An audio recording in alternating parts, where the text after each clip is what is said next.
ಅಂತಾರಾಷ್ಟ್ರೀಯ ಮಹಿಳಾ ದಿನಾಚರಣೆ ಪ್ರಯುಕ್ತ ಬ್ಯಾಟರಾಯನಪುರ ಕ್ಷೇತ್ರದ ಜಕ್ಕೂರಿನಲ್ಲಿ ಡಾಕ್ಟರ್ ಬಿಆರ್ ಅಂಬೇಡ್ಕರ್ ಸಮುದಾಯ ಭವನ ಟ್ರಸ್ಟ್, ಜಕ್ಕೂರು ಕ್ರೆಡಿಟ್ ಕೋಆಪರೇಟಿವ್ ಸೊಸೈಟಿಯ ಆಶ್ರಯದಲ್ಲಿ ಜಿಲ್ಲಾ ಪಂಚಾಯಿತಿ ಮಾಜಿ ಅಧ್ಯಕ್ಷರಾದ ಸನ್ಮಾನ್ಯ ಶ್ರೀ ಜಕ್ಕೂರು ರವಿಕುಮಾರ್ ಅವರ ನೇತೃತ್ವದಲ್ಲಿ ಭಾನುವಾರ ಆಯೋಜಿಸಿದ್ದ ತವರು ಮನೆ ಉಡುಗೊರೆ ಕಾರ್ಯಕ್ರಮವನ್ನು ಸಾಮಾಜಿಕ ಕಾರ್ಯಕರ್ತೆ ಸನ್ಮಾನ್ಯ ಶ್ರೀಮತಿ ಮೀನಾಕ್ಷಿ ಕೃಷ್ಣ ಭೈರೇಗೌಡರವರು ಉದ್ಘಾಟಿಸಿದರು.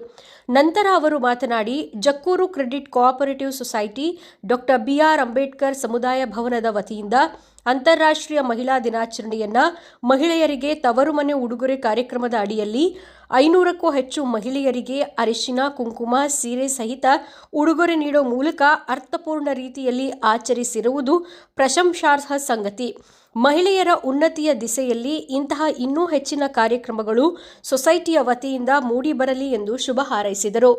ಕಾರ್ಯಕ್ರಮವನ್ನು ಉದ್ದೇಶಿಸಿ ಮಾಜಿ ಜಿಲ್ಲಾ ಪಂಚಾಯಿತಿ ಅಧ್ಯಕ್ಷರು, ಜಕ್ಕೂರು ಕ್ರೆಡಿಟ್ ಕೋಆಪರೇಟಿವ್ ಸೊಸೈಟಿಯ ಸಂಸ್ಥಾಪಕರು, ಅಧ್ಯಕ್ಷರಾದ ಸನ್ಮಾನ್ಯ ಶ್ರೀ ಜಕ್ಕೂರು ರವಿಕುಮಾರ್ ಅವರು ಮಾತನಾಡಿ, ಜಕ್ಕೂರು ಕ್ರೆಡಿಟ್ ಕೋಆಪರೇಟಿವ್ ಸೊಸೈಟಿ ಮಹಿಳೆಯರು ಆರ್ಥಿಕವಾಗಿ ಸ್ವಾವಲಂಬಿಗಳಾಗಿ ಬದುಕಬೇಕು ಎಂಬ ನಿಟ್ಟಿನಲ್ಲಿ ಕಳೆದ ಹಲವು ವರ್ಷಗಳಿಂದ ಸ್ವಯಂ ಉದ್ಯೋಗ ಕೈಗೊಳ್ಳುವ ಮಹಿಳೆಯರಿಗೆ ಆರ್ಥಿಕ ನೆರವು, ವಿದ್ಯಾರ್ಥಿಗಳ ವ್ಯಾಸಂಗಕ್ಕೆ ಸಹಾಯ ಹಸ್ತ, ದುರ್ಬಲ ಆರ್ಥಿಕ ವರ್ಗದ ಜನತೆಗೆ ಅಗತ್ಯ ಸಹಕಾರ ನೀಡುತ್ತಾ ಬಂದಿದ್ದು, ಸರ್ವೇ ಜನಃ ಸುಖಿನೋ ಭವಂತು ಎಂಬ ಮುಕ್ತಿಯಂತೆ ಎಲ್ಲ ವರ್ಗದ ಜನತೆಯ ಕಲ್ಯಾಣಕ್ಕಾಗಿ ಸೊಸೈಟಿ ಶ್ರಮಿಸುತ್ತಿದೆ ಎಂದರು.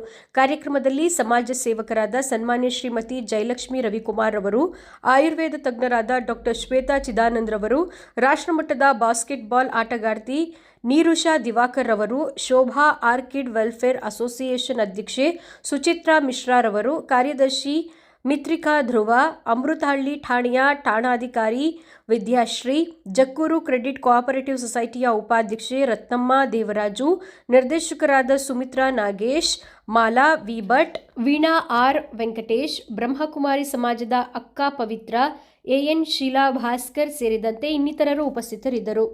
ನಾನು 37-38 ವರ್ಷ ಆಯಿತು ಇವತ್ತಿಗೆ. ನಾನು ಆಗಲೇ ಸ್ಪೀಚ್ ಮಾಡ್ದಂಗೆ ನಾನು 20 ಜನಕ್ಕೆ ಸ್ಟಾರ್ಟ್ ಮಾಡಿದ್ದು. ಹಿಂದೆ ನಾನು ಕಾಲೋನಿಯಲ್ಲಿ ಇದ್ದಾಗ 20 ಜನಕ್ಕೆ ಸ್ಟಾರ್ಟ್ ಮಾಡಿದನು. ಆವಾಗ ಇದು ಜಾಕೆಟ್ ಪೀಸ್ ಕೊಡ್ತಾ ಇದ್ವಿ. ಅದಕ್ಕೆ ಮುಂಚೆ ಕೊಡ್ತಾ ಇದ್ದು ಇದು ಕೊಟ್ಟು ತೆಂಗಿನಕಾಯಿ ಕೊಟ್ಟು ಸ್ಟಾರ್ಟ್ ಮಾಡಿದ್ದು. ಆಗ ಒಂದು 20 ಜನ ಟೀಮ್ ಮಾಡಿ 10 ರೂಪಾಯಿ ಗ್ರೂಪ್ ಮಾಡಿ ಆವಾಗಿಂದ ನಾನು ಸ್ಟಾರ್ಟ್ ಮಾಡ್ಕೊಂಬಂದೆ. 20ರಿಂದ 50 ಆಯಿತು, 70 ಆಯಿತು, 100 ಆಯಿತು, ಹಂಗೆ ಕಂಟಿನ್ಯೂ ಮಾಡ್ಕೊಂಬಂದ್ವಿ. ಆಮೇಲೆ ಜಾಕೆಟ್ ಪೀಸ್ ಹೋಗಿ ಸ್ಯಾರಿ ಕೊಡೋಂಥ ಕಾರ್ಯಕ್ರಮ ಮಾಡ್ಕೊಂಬಂದ್ವಿ. ಇವತ್ತಿನ ಪರಿಸ್ಥಿತಿಯಲ್ಲಿ 500 ಜನಕ್ಕೆ ಸ್ಯಾರಿ ಕೊಡೋದು. ಈ 500 ಜನ ಯಾರು ಅಂತಂದರೆ, ನಮ್ಮಲ್ಲಿ ದಿನ ಬೆಳಗ್ಗೆ ನಮ್ಮ ಜಕ್ಕೂರು ಕ್ರೆಡಿಟ್ ಕೋಆಪರೇಟಿವ್ ಸೊಸೈಟಿಯಲ್ಲಿ ಲೋನ್ ಟರ್ನ್ ಓವರ್ಗೆ ಯಾರಿದ್ದಾರೋ ಅವ್ರನ್ನ ಮಾತ್ರ ಗುರುತಿಸಿ ನಮ್ಮ ಲೀಡ್ರಿಗೆ ಹೇಳಿ ಅವ್ರಿಗೆ ಮಾತ್ರ ಪಟ್ಟಿ ಕೊಡಿ ಅನ್ನೋ ಥರ ಹೇಳಿದ್ವಿ. ಯಾಕಂದರೆ ಎಲ್ಲರಿಗೂ ನಾವು ಕೊಡಬೇಕಾದ್ರೆ 2-3 ಸಾವಿರ ಜನ ಆಗ್ತಾರೆ ನಮ್ಮೂರಿನವರು. ಅದಕ್ಕೆ ನಾವೇನು ಮಾಡಿದೆ, ಜಿನೈನಾಗಿ ಮಾಡಿ ಲೀಡ್ರಿಂದ ಇಷ್ಟು ಜನ ಮಾತ್ರ ಬನ್ನಿ, ನಮ್ಮದು ಬ್ಯಾಂಕಲ್ಲಿ ಟರ್ನ್ ಓವರ್ ಇರೋರಿಗೆ ಮಾತ್ರ ಅರ್ಶಿನ ಕುಂಕುಮ ಕೊಡಬೇಕು ಅನ್ನೋ ದೃಷ್ಟಿಯಲ್ಲಿ ಮಾಡಿದ್ವಿ. ಅದರಲ್ಲಿ ಹೋದ ವರ್ಷದಿಂದ ಈಚೆಗೆ ನಾವು ಯಾರನ್ನ ಗೆಸ್ಟ್ ಕರಿತೀರಿ, VIP ಗೆಸ್ಟ್ನ 4 ಜನ ನಮ್ಮ ಜನಕ್ಕೆ ಉದ್ದೇಶಿಸಿ ಮಾತಾಡೋಂಥವ್ರಿಗೆ ಅವ್ರಿಗೂ ತವರು ಮನೆ ಕೊಡಬೇಕು ಅಂತ. ತವರು ಮನೆ ಯಾಕೆ ಕೊಡಬೇಕು ಅನ್ನೋದು ನಿಮ್ಗೆ ಆಲ್ಮೋಸ್ಟ್ ಗೊತ್ತಿದೆ. ನಾನು ಆವಾಗಲೇ ಸ್ಪೀಚ್ ಮಾಡುವಾಗ ಹೇಳಿದೆ, ಎಷ್ಟೋ ಜನಕ್ಕೆ ತಂದೆ ತಾಯಿ ಹೋದ್ಮೇಲೆ ಅರ್ಶಿನ ಕುಂಕುಮ ಸಿಗ್ತಾಯಿಲ್ಲ. ಆಮೇಲೆ ಅಣ್ಣ ತಮ್ಮಂದ್ರಲ್ಲೂ ಅಕ್ಕ ತಂಗಿಯಿಂದ ಸರಿಯಾಗಿ ನೋಡಲ್ಲ, ಯಾರೂ ಮನೆಗಳ ಕರೆಯಲ್ಲ. ಇನ್ನೇನು ಯುಗಾದಿ ಹಬ್ಬ ಇನ್ನೊಂದು 10 ದಿವಸ ಏನೋ ಇದೆ. ನಾನು 10 ದಿವಸಕ್ಕೆ ಮುಂಚೆ ನನ್ನ ಅದೃಷ್ಟಕ್ಕೆ ಮಹಿಳಾ ದಿನಾಚರಣೆ 8ನೇ ತಾರೀಕು ಬರುತ್ತೆ. ಇದ್ರದ್ದು 19 ತಾರೀಕು 20ನೇ ತಾರೀಕು ಬಂದಾಗ ಅಟ್ಲೀಸ್ಟ್ ಹೊಲ್ಸ್ಕೊಂಡ್ರೆ ಹಬ್ಬದ ದಿವಸ ಅವರು ಒಂದು ಸ್ಯಾರಿ ಉಟ್ಕೊಂಡ್ರೆ ಹೆಣ್ಮಕ್ಳಿಗೆ ಏನೋ ಒಂದು. ಆಮೇಲೆ ಸ್ಯಾರಿ ಒಂದೇ ಕೊಡ್ತಾಯಿಲ್ಲ ನಾನು, ಅರ್ಶಿನ ಕುಂಕುಮ, ಬಟ್ಲು, ಏನೋ ಬಾಳೆಹಣ್ಣು, ಹೂವು, ಅವ್ರಿಗೆ ಏನು ಕೊಡಬೇಕೋ ಅದನ್ನು ನಾವು ನನ್ನ ಮನೆಯವರು, ನಮ್ಮ ಸಂಸ್ಥೆಗಳವರು ನಾವು ಒಟ್ಟಿಗೆ ಅವತ್ತಿಂದ ಕೊಟ್ಕೊಂಬರ್ತಿದ್ವಿ. ಇವತ್ತು ಹಂಗೆ ಕೊಟ್ಕೊಂಡು ಹೋಗ್ತಾಯಿದ್ರಿ. ನೀವು ಕಣ್ಣಾಗಿ ನೋಡ್ತಾ ಇದ್ದೀರಿ, ಎಲ್ಲ ಮಾಡ್ತಾ ಇರೋದು ನೋಡ್ತಾ ಇದ್ದೀರಿ. ಆಮೇಲೆ ಯಾರನ್ನು ಏನು ಬೇಸರ ಮಾಡ್ಕೊಂಡು ಹೋಗಿದ್ದು ಸಹ ನೀವು ನೋಡಿಲ್ಲ. ಯಾಕಂದರೆ ನಾವು ಯಾರಿಗೆ ಹೇಳ್ತೀರ ಅವ್ರು ಮಾತ್ರ ಇಲ್ಲಿ ಬರ್ತಾರೆ. 1-2 ಜನ ಬೇರೆಯವ್ರು ಬಂದರೂ ಸಹ ನಮ್ಮಲ್ಲಿ ಗೊತ್ತಲ್ವಾ, ನಮ್ಮಲ್ಲಿ ಒಂದು ಶಿಸ್ತು ಇಟ್ಕೊಂಡಿದ್ದೀವಿ. ಆ ಶಿಸ್ತಿನಿಂದ ನಡೆಸ್ಕೊಂಡು ಹೋಗ್ತಾ ಇದ್ದೀವಿ ಪ್ರತಿ ವರ್ಷ. ಮಹಿಳಾ ದಿನಾಚರಣೆ ನಿಮ್ಮ ಜೀವನದಲ್ಲಿ ನಿಮ್ಮ ಶ್ರೀಮತಿಯವರು ಎಷ್ಟು ಪ್ರಾಮುಖ್ಯತೆ? ನಾನು ಇವತ್ತು ಈ ಮಟ್ಟಕ್ಕೆ ಬಂದಿದ್ದೀನಿ, ಈ ಮಟ್ಟಕ್ಕೆ ಈ ಕೆಲಸ ಮಾಡ್ತಾ ಇದ್ದೀನಿ ಅಂದರೆ ಅವ್ರ ಶ್ರಮ, ಅವ್ರ ಶಕ್ತಿ, ಅವ್ರ ಸಪೋರ್ಟ್ ಇಲ್ಲ ನಾನು ಮಾಡೋಕ್ಕಾಗ್ತಾ ಇರಲಿಲ್ಲ.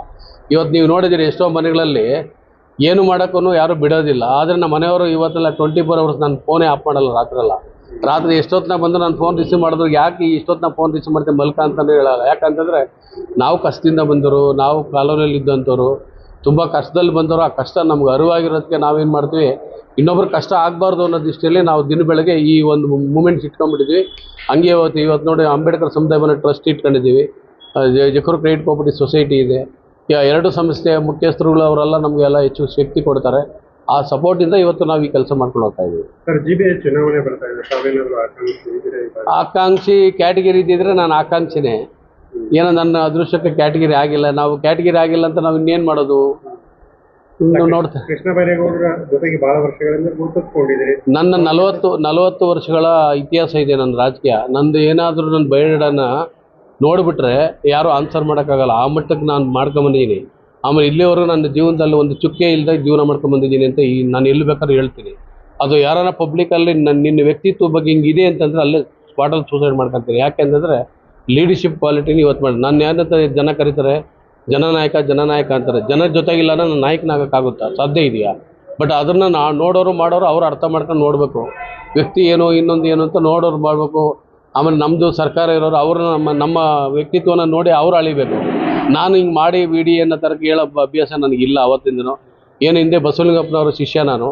ಬಸವಲಿಂಗಪ್ಪನವರ ತತ್ವ ಸಿದ್ಧಾಂತಗಳಲ್ಲಿ ಬಂದೆ ನಾನು. ನಂತರ ದಿನದಲ್ಲಿ ಪ್ರಸನ್ನ ಕುಮಾರ್ ಇಲ್ಲಿ MLA ಆಗಿ ಬಂದರು. ಪ್ರಸನ್ನ ಕುಮಾರ್ ಅವರು ನನಗೆ ಜಿಲ್ಲಾ ಪಂಚಾಯತಿಯಲ್ಲಿ ಒಂದು ಅವಕಾಶ ಮಾಡಿ ಸಿಂಗನಹಳ್ಳಿ ಕ್ಷೇತ್ರದಲ್ಲಿ ಅವಕಾಶ ಮಾಡಿಕೊಟ್ರು. ಅಲ್ಲಿ ನಾನು ಎಲೆಕ್ಟ್ ಆದೆ. ನಂತರ ದಿನಗಳಲ್ಲಿ ನಾನು 2 ಸತಿ ಸ್ಟ್ಯಾಂಡಿಂಗ್ ಕಮಿಟಿ ಚೇರ್ಮನ್ ಆದೆ. ಎರಡು ಸರಿ ಸ್ಟ್ಯಾಂಡಿಂಗ್ ಕಮಿಟಿ ಚೇರ್ಮನ್ ಆಗ್ಬೇಕಾದ್ರೆ ಅಷ್ಟು ಸುಲಭ ಇಲ್ಲ ಬೆಂಗಳೂರು ಅರ್ಬನ್ ಜಿಲ್ಲಾ ಪಂಚಾಯತಿಯಲ್ಲಿ. ನನ್ನ ಕೆಲಸ ನೋಡಿ ಇನ್ನೊಂದು ಟರ್ಮ್ ಕೊಟ್ಟರು. ನಂತರ ದಿನಗಳಲ್ಲಿ ರಿಸರ್ವೇಷನ್ ಬಂತು. ಜಿಲ್ಲಾ ಪಂಚಾಯತ್ ಅಧ್ಯಕ್ಷರಾಗಿ ಕೆಲಸ ಮಾಡೋದು. ಇವತ್ತು ಜಿಲ್ಲಾ ಪಂಚಾಯತಿ ಕಾಂಪೌಂಡ್ ಒಳಗಡೆ ಹೋಗಿ ಕೇಳಿದ್ರೆ ಆಗಿದ್ದ ಅಧಿಕಾರಿಗಳು ಆಗಿದ್ದ ಜಿಲ್ಲಾ ಪಂಚಾಯತ್ ಮೆಂಬರ್ಸ್ ಹೇಳ್ತಾರೆ ನನ್ನ ವ್ಯಕ್ತಿತ್ವ ಏನು ಅಂತ. ನೀವು ಬೈರೇಗೌಡರ ಹತ್ರ ಅವಕಾಶ ಕೊಡಿ ಅಂತ ಇದುವರೆಗೆ ಹೋಗಿಲ್ಲ. ನಾನು ಅವಕಾಶ ಕೊಡಿ ಅಂತಂದು ಹೇಳೋದಕ್ಕಿಂತ ನನ್ನ ದಿನ ಬೆಳಗ್ಗೆ ನಿರಂತರ ನನ್ನ ಕೆಲಸನ ಅವರೇ ನೋಡಿ ತೀರ್ಮಾನ ಮಾಡಬೇಕು. ನಾನು ಹೇಳೋದು ನಾವು ಕೇಳೋದು. ನಾವು ಸ್ವಲ್ಪ ಸ್ವಾಭಿಮಾನದಲ್ಲಿ ಬಂದಿದ್ದೀವಿ, ಸ್ವಾಭಿಮಾನದಲ್ಲೇ ಇರ್ತೀವಿ. ಮೀಸಲಾತಿ ಬರದೇ ಇರೋದು ಬೇಸರ. ಮೀಸಲಾತಿ ಬಂದಿಲ್ಲ ಅಂದ್ರೆ ನಾನು ಕಾಂಗ್ರೆಸ್ಸಲ್ಲೇ ಇರ್ತೀನಿ. ಬೇಸರ ಬಂದಿದೆ. ಬೇಸರ ಆಗುತ್ತೆ. ಜನಗಳು ನನಗೆ ಹೇಳೋ ಮಾತಲ್ಲೇ ನಮ್ಗೆ ತುಂಬ ಬೇಸರ ಆಗ್ತದೆ. ನಾವು ಹೇಳೋಕ್ಕಾಗದಷ್ಟು ನೋವು ನನಗೆ ಆಗ್ತದೆ. ನಾನು ಹೇಳೋಕ್ಕಾಗಲ್ಲ. ಯಾಕಂದ್ರೆ ನಾನು ನಮ್ಮ ತಂದೆ ತಾಯಿ ಅವರ ಏನು ಹಿಂದೆ ಇದ್ದರು ಕಾಂಗ್ರೆಸ್ ಪಾರ್ಟಿ ಆ ಸಿಸ್ಟಮ್ ನಮ್ಗೆ ಅಳವಡಿಸ್ಬಿಟ್ಟವ್ರೆ. ನಮ್ಗೆ ಆ ಥರ ಬದಲಾವಣೆ ಅಂತಿಂಥವು ನಮ್ಮ ಜೀವನದಲ್ಲಿ ಇಲ್ಲ. ಆದರೆ ನಾನು ರಾಜಕೀಯ ನಿವೃತ್ತಿಯಾಗಿ ನಾನು ಈ ಜನಸೇವೆ ಮಾಡ್ತೀನಿ. ನನಗೆ ಅವಕಾಶ ಸಿಕ್ಕಿಲ್ಲ ಅಂತ ನಾನು ಇನ್ನೊಂದು ರೂಟಲ್ಲಿ ಹೋಗೋಂಥ ವ್ಯಕ್ತಿ ನಾನಲ್ಲ. ಜಿಲ್ಲಾ ಪಂಚಾಯತಿ ಅಧಿಕಾರ ಮುಗಿದಾಗಿದ್ದು ಅಧಿಕಾರ ಇಲ್ಲದೆ ಇದ್ರು ಸೇವೆ ಮುನ್ನಡೆಸ್ಕೊಂಡು ಬಂದಿದ್ದೀನಿ. ಮುಂದೆನೂ ಮುನ್ನಡೆಸ್ಕೊಂಡು ಹೋಗ್ತೀನಿ. ಬಟ್ ಏನು ಕಾರ್ಯಕ್ರಮ ಮಾಡ್ತೀನಿ ನಿರಂತರ. ಇನ್ನು ಮುಂದಿನ ತಿಂಗಳು ಅಂಬೇಡ್ಕರ್ ಜಯಂತಿ ಬರುತ್ತೆ. ಅಂಬೇಡ್ಕರ್ ಜಯಂತಿ ಈ 40 ವರ್ಷಗಳಿಂದ ಏನು ಮಾಡ್ಕೊಂಬಂದಿದ್ದೀನಿ ಅದಕ್ಕಿಂತ ವಿಭಿನ್ನವಾಗಿ ಮಾಡೋಂಥ ಶಕ್ತಿ ದೇವರು ನನ್ನ ಸ್ನೇಹಿತರುಗಳು ನನಗೆ ಕೊಡ್ತಾರೆ. ಅದನ್ನೂ ಹೆಚ್ಚಿಗೆ ಮಾಡ್ತೀನಿ. Thank you. Thank you.